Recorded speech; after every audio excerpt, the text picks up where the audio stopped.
గర్భస్థమైనటువంటి శిశువు పూర్తిగా ఏర్పడకుండానే బయటికి వచ్చేటట్టుగా ప్రవర్తించడం ఎంతటి దోషమో ఆ పాపం పోయేటట్టుగా చూడడానికి ఆయన అన్నాడు, అమ్మా నువ్వు చాలా తప్పు చేశావు. నేను పూర్తిగా ఏర్పడక ముందే గుడ్డు యొక్క పెంకు భాగాన్ని పుల్లతో కెలికి నేను పైకొచ్చేట్టు చేశావు. ఈ పాపానికి ఫలితం అనుభవించేస్తావు. నువ్వు కొంతకాలం కద్రువకి దాస్యం చెయ్యవలసి ఉంటుంది. ఇప్పటికైనా తొందరపడి రెండో గుడ్డుని చిదమకు, అందులోంచి మహాతేజోవంతుడైనటువంటి వాడు పైకొస్తాడు. వాడు నీ దాస్య విముక్తికి కారణమవుతాడు. అమ్మా నేను సూర్య భగవానుడికి రథసారథిగా వెళ్ళిపోతున్నానని వెళ్ళిపోయాడు. ముందు పుట్టినవాడు కదూ అనూరుడు, అరుణుడు ఆయన పేరు, ఎర్రటి కాంతితో ఉంటాడు, అందుకని అరుణుడు అని పిలిచారు. అరుణుడు సూర్యుడికి రథసారథిగా వెళ్ళిపోయాడు. ముందు పుట్టినటువంటి అరుణుడు వెనక పుట్టిన గరుత్మంతుని కన్నా శ్రేష్ఠుడు, చాలా గొప్పవాడు. గరుత్మంతుడు విష్ణువు యొక్క వాహనం. ఆతత పక్షమారుత ప్రజకంపిత పూర్ణితాచల వ్రాత మహర్ణవుండు అంటాడు అన్నయ్య గారి భారతంలో. ఆయన రెక్కలు అల్లార్చి వస్తుంటే వేదనాదములు వినపడుతుంటే అందులోంచి అలా వస్తాడు. అటువంటి గరుత్మంతుడు విష్ణువుకి వాహనం అయితే మరి ముందు పుట్టిన అన్నగారు అంతకన్నా గొప్పవాడని ఎలా చెప్పడం అంటే, ఇంకా గరుత్మంతుడు విష్ణువుకి తిన్నగా వాహనమయ్యాడు, తానే గుర్రమైనట్టు వాహనమైతే.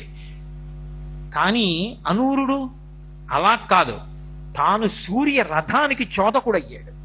ఆయన భగవంతుడికి వాహనం కాదు, భగవంతుడి వాహనాన్ని నడిపేవాడయ్యాడు.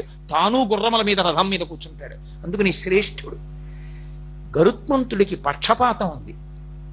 పక్షపాతం అంటే పక్షములంటే రెక్కలు, పాతము అంటే గాలి వీచేటటువంటి శక్తి. రెక్కలు ఊపుతాడు, రెక్కలు ఊపి వెడతాడు.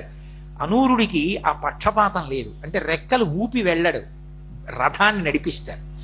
అందుకని శాబ్దికంగా చూస్తే పక్షపాతము లేనివాడు అనూరుడు, పక్షపాతం ఉన్నవాడు గరుత్మంతుడు. అందుచేత ముందు పుట్టినటువంటి అనూరుడు గరుత్మంతుని కన్నా శ్రేష్ఠుడు, పెద్దరికాన్ని వహించాడు.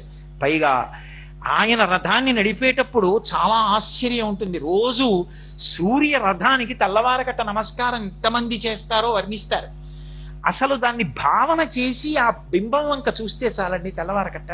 అసలు ఆ సూర్యోదయ ఘట్టాన్ని చూడ్డమే చాలు.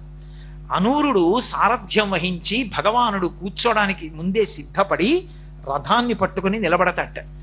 ఒక కవి చమత్కరించాడు, అసలు సూర్యరథం వచ్చే ముందు ఎందుకు ఆకాశం ఎర్రబడుతుంది అన్నాడు. అంటే ఆయన అన్నాడు, మరి శరత్కాలంలోనూ రథం తిరగాలి, హేమంత ఋతువులోనూ రథం తిరగాలి, మంచు కదూ, అంత చలి. రథంలో వెనకాతలో ఉన్నవాడికి ఏముంది, అంత చలిగాలి తగలదు. అప్పర్ బెర్తవాడికి తగిలిన ఏసీ లోయర్ బెర్తవాడికి తగలనట్టు. కాబట్టి వెనకనున్నవాడు సూర్యుడు, ముందునున్నవాడు అనూరుడు. చల్లటి కాంతి ఈయన కొట్టేస్తుంటుంది. అందుకని ఆయన ఏం చేశాడంటే ముందు ఓ చలిమంట కూడా వేసుకున్నట్ట, వెచ్చగా ఉంటుందని. అదే ఆ ఎర్రటి కాంతి అన్నది. ఎవరి భావన చేత వారు తరించారు. ఆ అనూరుడు రథం మీద ఎక్కేటప్పటికి ఇంద్రుడు పరవశించిపోతాట సూర్యరథాన్ని చూసి. అగ్నిహోత్రుడు ఇంతటి తేజోవంతుణ్ణి అయినా ఆయన తేజస్సు ముందు నా తేజస్సు అణిగిపోయిందని మహోత్కృష్టమైన బ్రాహ్మణుడు అగ్నిహోత్రుడు 2 చేతులు ఎత్తి నమస్కరిస్తాట. లోకాలనన్నిటినీ బాధ పెట్టగలిగిన వాడు ఎవరి పేరు చెప్తే ఎవరైనా గడగడలాడిపోతారో మహాజ్ఞానులు తప్ప. అటువంటి యమధర్మరాజు గారి వైపుకి రథం తిరుగుతుంది దక్షిణ దిక్కుకి. మరి దక్షిణ దిక్కుకి యముడు కదూ అధిపతి.